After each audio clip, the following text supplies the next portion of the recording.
माता पितृचरण कमले हो नमः। श्री परमात्मने नमः।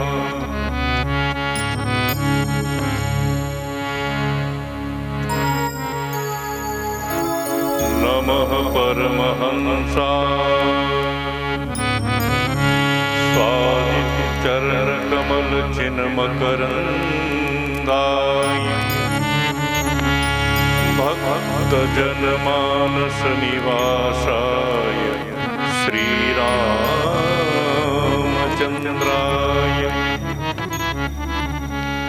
वागीशायस्य वदने लक्ष्मीर्यस्य च वक्षसि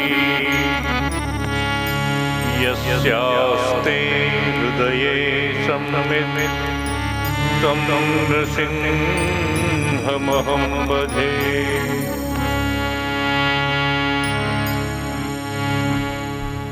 यं प्रव्रजन्तमनुपेतमपेतकृत्यं द्वैपायनो विरह कातरया जुहावः। पुत्रेति तन्मयतया तरगोहिनेदुः तं सर्वभूतहृदयं मुनिमानतोऽस्मि।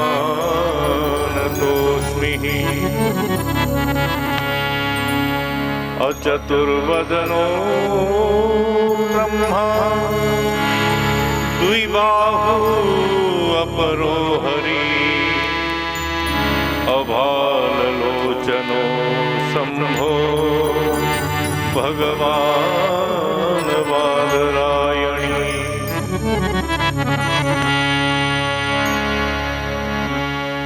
ध्येयं सदा परिभवग्नमभीष्टदोहम् तीर्थास्पदं शिवविरिञ्चिनुतं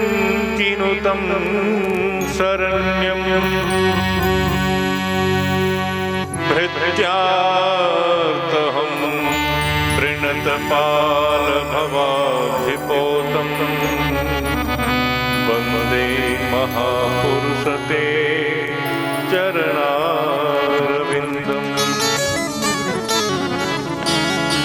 पङ्क्तिविभूषितकरान्नवनीरदाभा पीताम्बरादरुणबिम्बफलाधरोष्ठा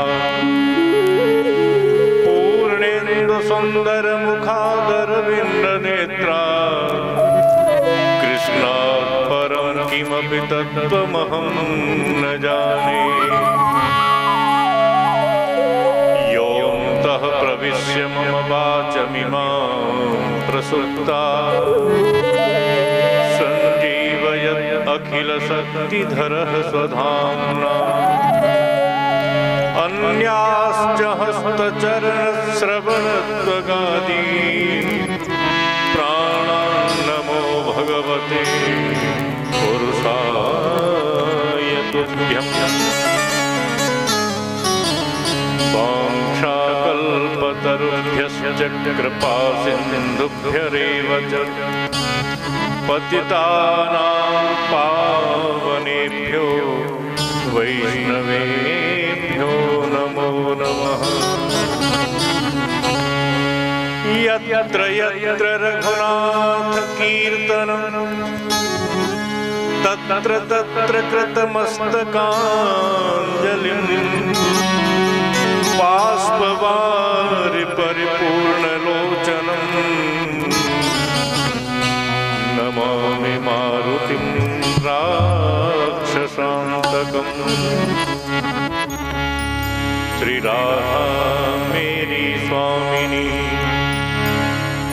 मैं राधे को दास जन्म जन्म मोहि दीजियो निज चरण में वास।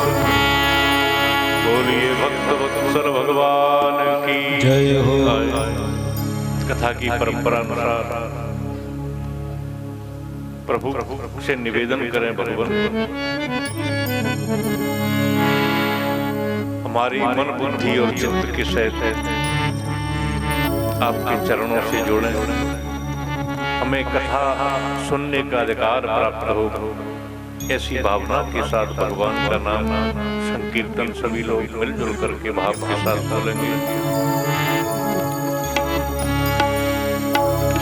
गोविंद हरे गोपाल हरे, जय जय प्रभु दीन दयाल हरे। गोविंद हरे गोपाल हरे, जय जय प्रभु दीन दयाल हरे। गोविंद हरे गोपाल हरे, जय जय प्रभु दीन दयाल हरे। गोविंद हरे गोपाल हरे, जय जय प्रभु दीन दयाल हरे। जय जय प्रभु दीन दयाल हरे, जय जय प्रभु दीन दयाल हरे। जय जय प्रभु दीन दयाल हरे, जय जय प्रभु दीन दयाल हरे। जय जय प्रभु दीन दयाल हरे, जय जय प्रभु दीन दयाल हरे। जय जय प्रभु दीन दयाल हरे, जय जय प्रभु दीन दयाल हरे। गोविंद हरे गोपाल हरे, जय जय प्रभु दीन दयाल हरे। गोविंद हरे गोपाल हरे, जय जय प्रभु दीन दयाल हरे। गोविंद हरे गोपाल हरे, जय जय प्रभु दीन दयाल हरे। गोविंद हरे गोपाल हरे, जय जय प्रभु दीन दयाल हरे। मेरा निश्चय है बस एक प्रभु, इस बार तुम्हें पा जाऊं मैं। मेरा निश्चय है बस एक यही, एक बार तुम्हें पा जाऊं मैं। मेरा निश्चय है बस एक यही, इस बार तुम्हें पा जाऊं मैं। मेरा निश्चय है बस एक यही, एक बार तुम्हें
प्रभु दीन दयाल हरे जय प्रभु दीन दयाल हरे जय प्रभु दीन दयाल हरे जय प्रभु दीन दयाल हरे जय प्रभु दीन दयाल हरे गोविंद हरे गोपाल हरे जय जय प्रभु दीन दयाल हरे गोविंद हरे गोपाल हरे जय जय प्रभु दीन दयाल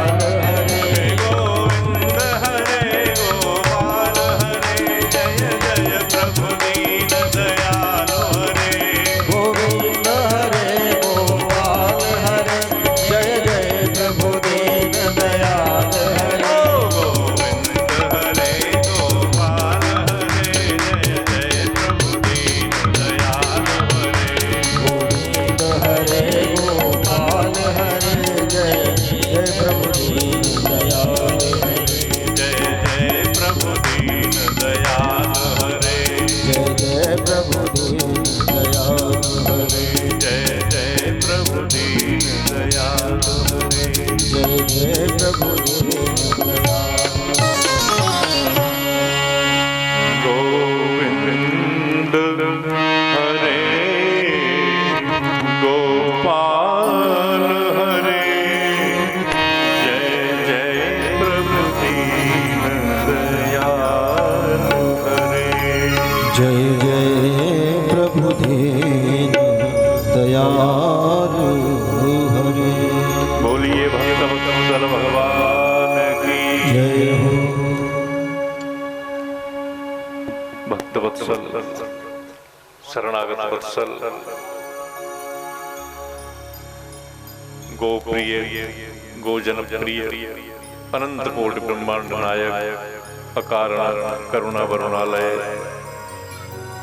श्री माधव लाल राधा कृष्ण महाराज की वांगमयी प्रतिमूर्ति श्रीमद् भागवत महापुराण समुपस्थित समस्त भक्तवृंद भक्तिमती शक्ति स्वरूपा माता बहनें प्यारे बालक बालिकाएं प्रत्यक्ष और परोक्ष रूप में विद्यमान समस्त श्रोता समाज अनंत बलवंत श्री हनुमान जी महाराज आवाहित समस्त देवी शक्तियां सर्वप्रथम आप सभी को मेरा व्यासपीठ से सादर वंदन है, प्रणाम है।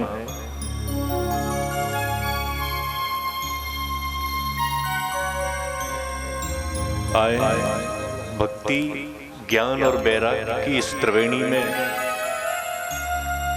स्नान करें, जिसमें कल आप सुन रहे थे मनु महाराज के वंश में पवित्र कथा। मनो शतरूपायाम त्रिस्र कन्यात जग्गिरे आकुति देवहूतिश्च प्रसूति इत विश्रुतः। तीनों कन्याओं के बारे में, उनके वंश के बारे में कथा सुनाई सूत जी महाराज ने।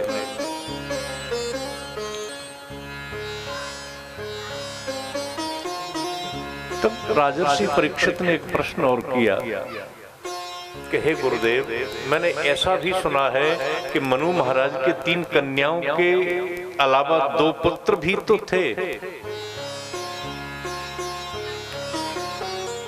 प्रियव्रतो तानपादौ शतरूपापते सुतौ वासुदेवस्य कलया रक्षायां जगतस्थितौ। उनके वंश में भी जो कथा है पूरी सुना ना गुरुजी। कन्याओं की कथा सुना दी, अब बेटाओं की भी कथा हमें सुना। मैंने सुना है कि मनु महाराज के 2 बेटे थे, एक प्रियव्रत बड़े का नाम, और जो छोटे बेटे थे उनका नाम था उत्तानपाद। सुखदेव जी बहुत प्रसन्न हुए और कहने लगे कि मनु महाराज के जो ज्येष्ठ पुत्र थे प्रियव्रत जिनका नाम था, वो भगवत प्राप्ति के लिए घर छोड़ के चले गए। उन्होंने राज्य नहीं किया, छोटे बेटे उत्तानपाद को राज्याभिषिक्त कर दिया मनु महाराज ने। बड़े धर्मात्मा उत्तानपाद महाराज, जिनकी एक परम सुशील पतिव्रता, बहुत विदुषी और अत्यंत सुंदर स्त्री थी, पत्नी थी, और उन धर्म पत्नी का नाम था, आप सब जानते हैं, सुनीति। महाराज उत्तानपाद जो मनु महाराज के एकमात्र पुत्र तो नहीं, लेकिन एकमात्र समय के राजा थे जिनके पास धन की कोई कमी नहीं थी। अपार धन था, इंद्र के समान जिनका वैभव था, जिनके हृदय में सदैव आनंद और भगवत प्रेम का समुद्र उफनता रहता था। ऐसे महान यशस्वी मनस्वी राजा उत्तानपाद, उनके महल में किसी बात की कोई कमी नहीं, उनके जीवन में किसी भी प्रकार का कोई क्लेश नहीं था, केवल एक दुख था कि कोई संतान नहीं थी उनके। इस चिंता में राजा बहुत दुखी रहते, जैसे दशरथ जी रहते थे त्रेता में। राजा उत्तानपाद मृगया के लिए यद्यपि रोजाना जाते थे, लेकिन एक बार गए, जैसे दशरथ जी गए। दशरथ जी रोजाना जाते थे, प्रायः जाया करते थे, कहां? इंद्रलोक। और इंद्र महाराज दशरथ को अपने आसन पर बिठाते थे। लेकिन जैसे आज उत्तानपाद मृगया के लिए गए, कैसे? जैसे दशरथ जी गए। एक बार भूपति मन माही, एक बार भूपति मन माही, एक बार भूपति मन माही, एक बार भूपति मन माही। भई गलाने हमरे सूत नाही, भई गलाने हमारे सूत नाही। एक बार भूपति मन माही, एक बार भूपति मन माही, भूपति मन माही, भूपति मन माही। जैसे महाराज चक्रवर्ती सम्राट अवधपति श्री दशरथ जी महाराज को एक बार गिलानी हुई। कब? जब वो एक बार स्वर्ग में गए। ज्यादा करते थे, लेकिन अब की गिलानी हुई। क्यों हुई? दशरथ जी जिस राज सभा में बैठे थे, उस सभा में राग रंग नृत्य और संगीत चल रहा था। जब दशरथ जी लौट के आ गए अयोध्या, तो रास्ते में उनको ध्यान आया कि मेरी माला रह गई, स्मरण करने वाली, जप करने वाली माला। और तो रास्ते में से लौट के गए तो देखा कि जहां बहुत बड़ी सभा चल रही थी, वहां सफाई चल रही है, झाड़ू पोछा चल रहा है। महाराज ने देखा कि पूरा दृश्य ही परिवर्तित हो गया, पूरा सीन बदल गया। भैया अभी तो यहाँ कुछ चल रहा था, वो अब ये सफाई क्यों? तो जो सैनिक सेवक लगे हुए थे, उन्होंने कहा कि महाराज दशरथ आए थे।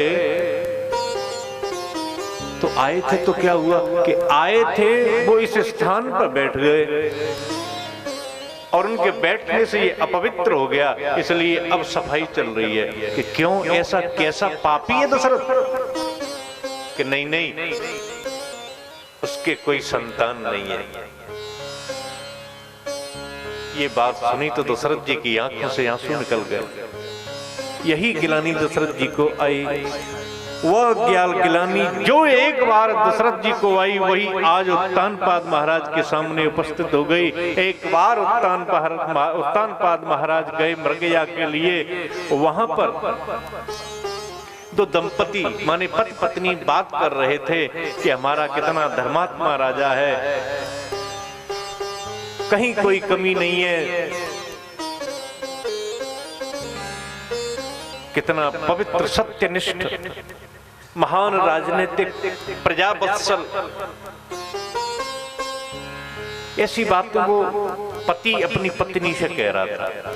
तो पत्नी ने कहा, काय को वत्सल प्रजावत्सल, काय को धर्मात्मा, ऐसे राजा को मोह देख वे को धर्म ना है।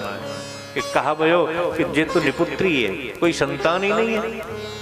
ये बात राजा ने सुनी तो बहुत दुखी हुए और चिंता में आगे चले गए। तो उनको एक राजकुमारी को देखा उन्होंने, परम सुंदरी राजकुमारी।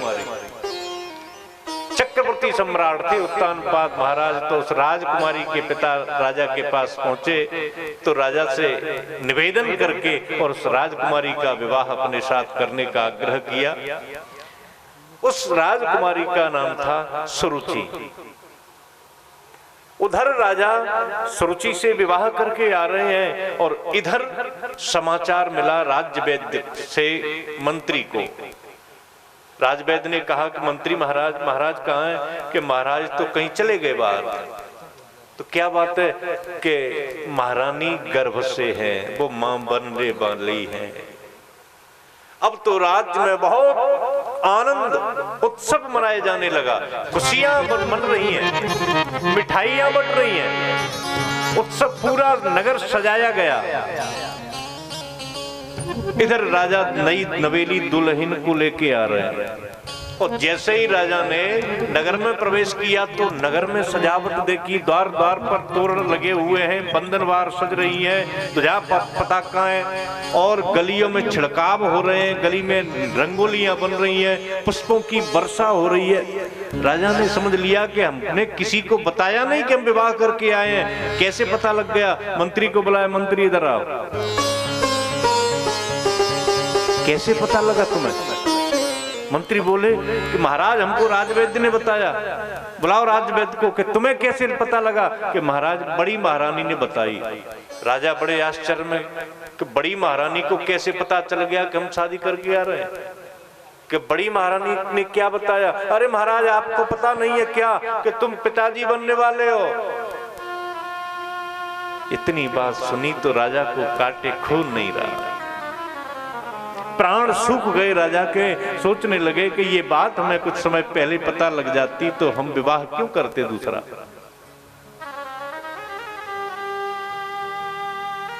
संतप्त अवस्था में महाराज उत्तानपाद अपनी नववधू को लेकर के आगे बढ़े। माता सुनीति ने सत्कार किया तो रानी सुरुचि ने पूछा, ये कौन है? राजा ने बोला कि ये मेरी बड़ी धर्मपत्नी है, तुम्हारी बड़ी बहन है। तो सुरुचि ने कहा कि ये इस महल में रहेगी तो मैं नहीं रहूंगी।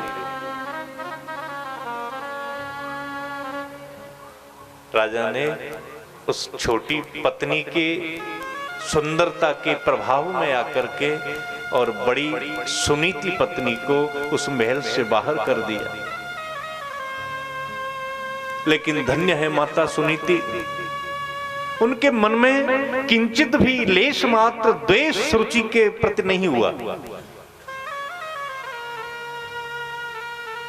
अन्य पुराणों में तो ऐसा मिलता है कि रानी सुरुचि ने ऐसा वचन मांगा कि 12 वर्षों तक तुम सुनीति से बोलोगे नहीं, महल से बाहर रहेगी ये।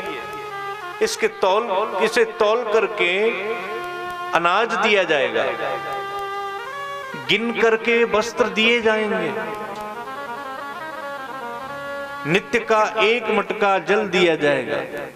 बहुत अनेक प्रकार से कथाएं मिलती हैं। लेकिन सुरुचि के कारण सुनीति को पति ने परित्यक्त कर दिया। गर्भस्थ बालक था। माता सुनीति रोजाना संतों की संगति करती, कथा वार्ता सुनती, भगवान की सुंदर सुंदर लीलानुवाद सुनती, गुणानुवाद सुनती, भगवान का नाम लेती, भगवान का नाम संकीर्तन करती, तो गर्भस्थ बालक पर इसका बहुत प्रभाव पड़ता है। देखो हर कथा से हमें शिक्षा मिलती है। तो जो गर्भिणी माता बहनें उनको हमेशा सुंदर वार्तालाप में रहना चाहिए, सुंदर बातें सुननी चाहिए, सुंदर बात करनी चाहिए।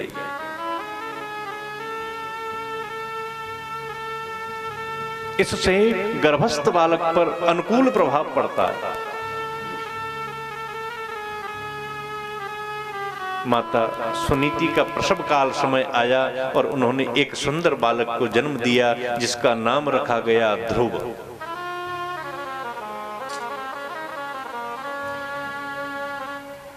माता अपने बालक को लेकर के उन्हीं संतों के पास पहुंची और संतों के चरणों में डाल करके कहा कि हे प्रभु, आपकी कृपा से मुझे एक सुंदर बालक प्राप्त हुआ है, इसे आशीर्वाद नहीं दोगे?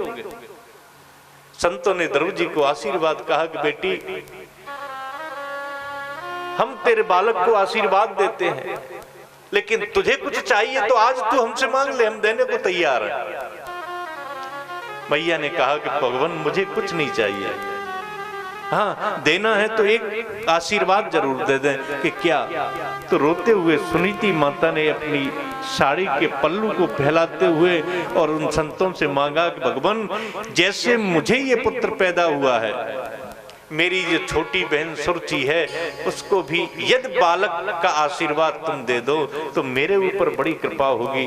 ये बात सुनी तो संतों की आंखों से आंसू निकल गए। बेटी, जिस सुरुचि के कारण तुझको राजा ने छोड़ दिया, जिस सुरुचि के कारण तू महल से बाहर कर दी गई, जिस सुरुचि के कारण तेरा बेटा आज बिना पिता के अपने जीवन को यापन करने के लिए मजबूर हो गया, उस सुरुचि के कल्याण की कामना करती है तू। कैसा हृदय है तेरा।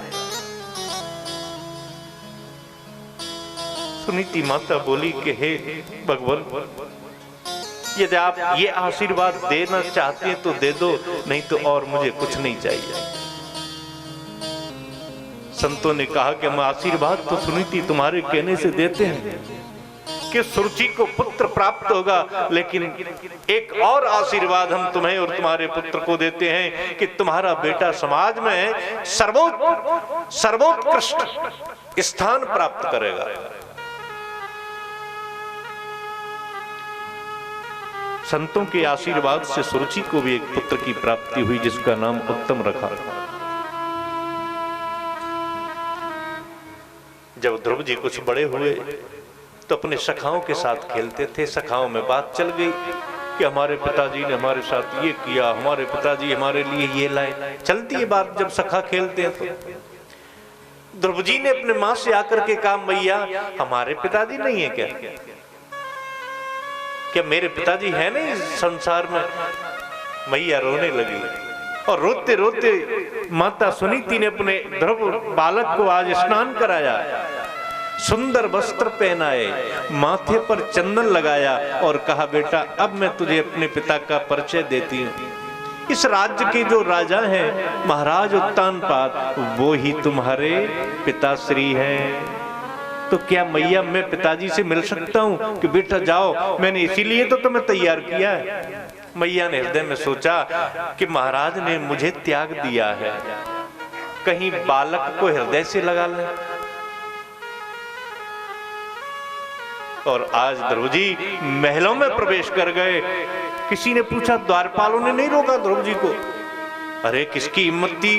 ध्रुव जी तो राजकुमार थे, सब जानते थे कि ये महाराज के ही बेटा है, प्रत्यक्ष रानी के तो है, लेकिन इसमें क्या हुआ? लेकिन है तो राजकुमार। ध्रुव जी को किसी ने नहीं रोका। अंतःपुर में प्रवेश कर गए जहां पर महाराज उत्तानपाद बैठे हुए हैं अपने सिंहासन पर। माता सुरुचि बैठी हुई है।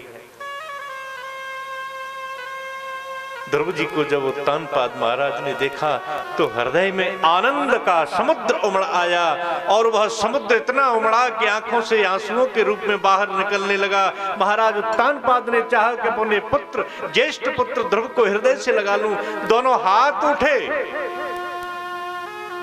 और सामने से ध्रुव जी भी हाथ उठा करके दौड़े, लेकिन किसी ने टोक दिया, ए ध्रुव ठहर जाओ। राजा के हाथ उठे के उठे रह गए। ध्रुव जी वहीं खड़े रह गए, आगे बढ़ नहीं सके। क्या करते हो? मैया मैया मैं पिताजी की गोद में बैठना चाहता हूं, आपके चरण बंदन करता हूं। पिताजी की चरण बंदन करके मेरी इच्छा है कि मेरे पिताजी दोनों हाथों से मुझे बुला रहे हैं और कह रहे हैं मानो, हे बेटा ध्रुव तुम आओ और मेरे हृदय से लग जाओ। रानी ने कहा, बेटा ऐसे नहीं बैठ सकते तुम। यदि राजा की गोद में बैठना है तो इससे पहले तुम्हें बहुत बड़ा काम करना पड़ेगा। क्या करना पड़ेगा मैया? सुरुचि कहती है कि ध्रुव ध्यान से सुनो। तपसा राध्य पुरुषम तस्यैवानुग्रहेण मे गर्भे त्वं साधयात्मानं यदि इच्छसि नृप आसनम। बेटा राजा की गोद में राजा के सिंहासन पर बैठने के लिए तू एक काम करके क्या कि तपसा आराध्य पुरुषम, तपस्या कर। मैया किसकी करूं तपस्या? कि उस परम पुरुष परमात्मा की तपस्या कर। उससे क्या होगा कि तस्यैवा अनुग्रहेण, उस परम पुरुष परमात्मा के अनुग्रह से मे गर्भे। बेटा तपस्या करके भगवान जब प्रसन्न हो जाएं तो उन भगवान से तुम वरदान मांगला। क्या मांगो मैया?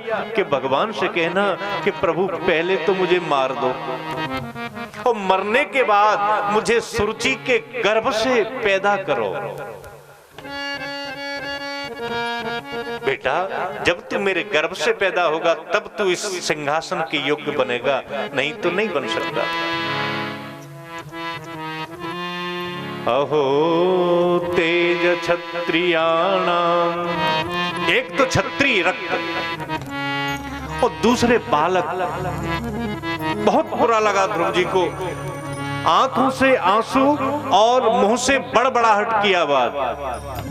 बालानाम रोदनम बलम, बालकों का बल क्या होता है? छोटे छोटे बच्चों का सबसे श्रेष्ठ बल क्या है? तुम जबरदस्ती करो तो वो रोने लगेंगे, बस ये बल है उनका। तो ध्रुव जी रोने लगे और रोते हुए वहीं से वापस।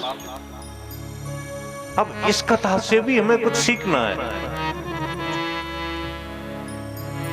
उत्तानपाद महाराज चाहते हैं ध्रुव जी को, ध्यान देना आप, किसको चाहते हैं कि ध्रुव मुझे मिल जाए, लेकिन प्रेम किससे करते हैं? सुरुचि से।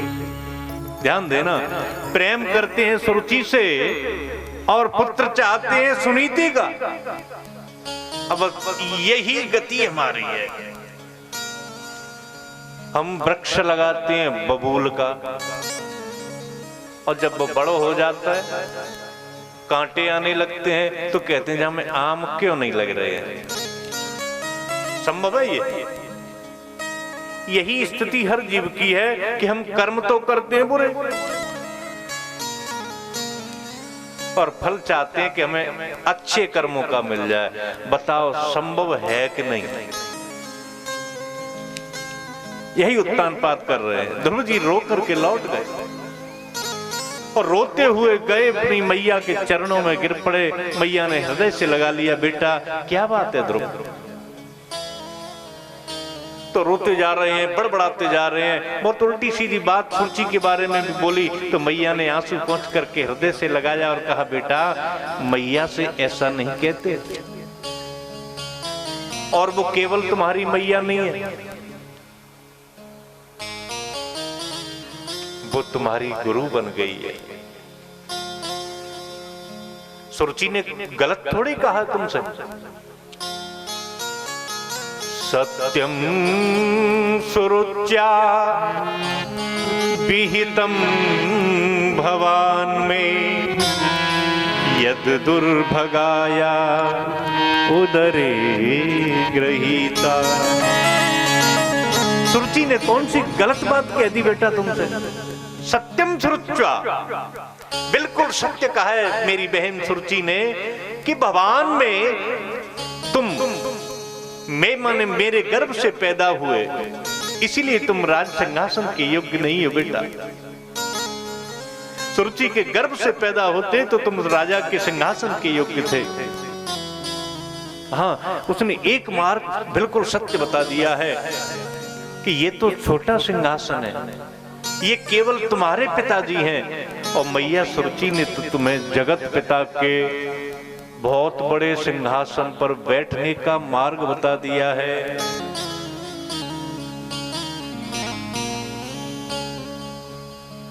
इसलिए बेटा तुम जाओ, और माता सुरुचि ने जो बात कही है, उस जो आज्ञा तुम्हें दी है, बस उसी मार्ग पर चल पड़ो।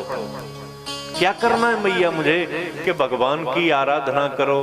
अच्छा मैया, तो भगवान रहते कहाँ हैं?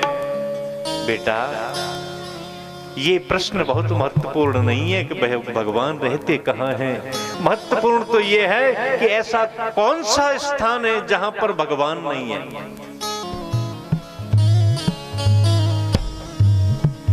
देश काल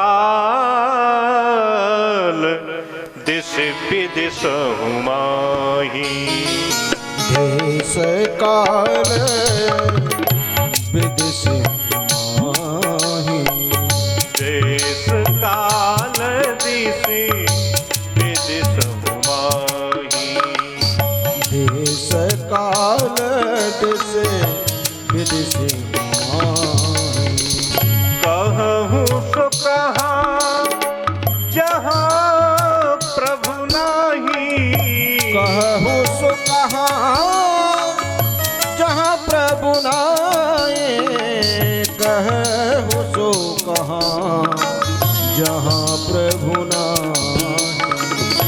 देश काल देश विदेश हूँ माही, देश काल देश विदेश हूँ माही। मैया हर जगह भगवान है कि हाँ, तो मुझे दिखते क्यों नहीं है? मैया बोली बेटा, जैसे दूध में आप सब जानते हैं घी रहता है कि नहीं रहता? दिखता है क्या उसमें? दिखाई नहीं देता। दूध से घी निकालने के लिए कुछ प्रयत्न करना पड़ता है। जैसे दुग्ध से घृत निकालने के लिए प्रयत्न करना पड़ता है, वैसे ही मैया कहती है बेटा, भगवान को प्राप्त करने के लिए भगवान के चरणों में समर्पण करना होता है, भगवान से हृदय से प्रेम करना होता है, भगवान की आराधना करनी होती है, पुकार करनी होती है। अब यहां पर एक चीज और बड़ी ध्यान देने की है, पुकार। हम रोजाना पुकारते हैं, तन मन धन सब अर्पण,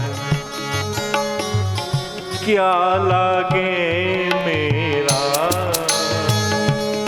स्वामी, क्या लागे मेरा। और क्या कहते हैं? तेरा तुझको अर्पण, तेरा तुझको अर्पण। माने नित्य प्रति हम यही करते हैं, रट लिया हमने, हृदय से नहीं करते। हृदय की पुकार में क्या अंतर होता है? पुकार में और चीत्कार में आप लोग सब जानते, सबके घर में छोटे छोटे नन्हे नन्हे बालक होंगे। इस उदाहरण को माता बहनें बड़ी जल्दी समझेंगी। बालक दो प्रकार के होते हैं, छोटे छोटे। एक तो हमेशा गेंगे गेंगे रोता ही रहता है, वो कभी चुप ही नहीं होता। माता ने पलंग पर डाल दिया और वो उसका रोना गोद में भी है, और पलंग पे आ गया तो भी है करता ही रहता है। और माता लगी अपने काम में, रसोई में लगी है, कभी झाड़ू पोंछा बर्तन में लगी है बेचारी। किसी ने पड़ोसन ने आकर के कहा कि अरे बहन तेरो बालक तो रोए रहे हो, तो मैया का आगे की बात होते है, सोइए ऐसे ही गेंगे करता रहता है वो तो। अरे पिला दे दूध, कभी पिला के ही सुनाया है, दूध पीते में भी रोता है, उसको तो रोने दो। तो ये है सामान्य पुकार। और एक होती है चीतकार। वही बालक जो गे गे गे गे मैं करता रहता है, कहूँ वह चेंटी खा जाए, ध्यान देना, या चेंटा खा जाए, फिर वो एकदम चीखेगा जोर से, और जैसे ही बालक चीखेगा तो माता चाहे कुछ भी कर रही हो, किसी भी स्थिति में हो, सब कुछ त्याग देगी और अपने बालक को हृदय से लगा लेगी। ऐसा होता है कि नहीं होता? बस पुकार और चीत्कार में ही अंतर। माता कहती है कि बेटा ध्रुव, हृदय से भगवान को पुकारो तो भगवान हर जगह प्रकट हो जाते हैं।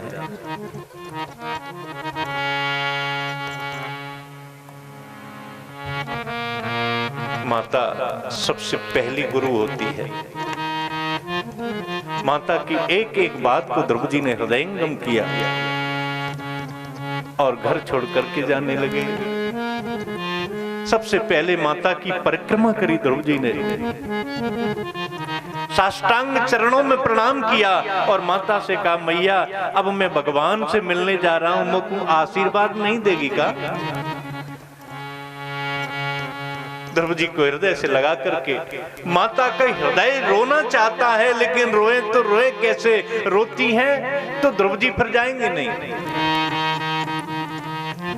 आशीर्वाद दे करके ध्रुव को निकाल दिया। ध्रुव जैसे ही जाने लगे, मैया ने ध्रुव जी की पीठ को देखा। जब द्वार से बाहर निकल गए तो माता मूर्छित होकर के जमीन पर गिर पड़ी कि मेरा छोटा सा बालक और भगवान के प्राप्ति का उद्देश्य लेकर के घर छोड़कर के चला गया। असहनीय दुख माता सुनीति को हुआ, लेकिन मूर्छा जगने के बाद उन्होंने सोचा कि आज मेरी कुक्षा, आज मेरी कूख धन्य हो गई। मेरी कूख को पवित्र कर दिया, कुक्षा को पवित्र कर दिया मेरे ध्रुव ने। जो बात तुलसी बाबा ने रामचरितमानस में लिखी है, पुत्रवती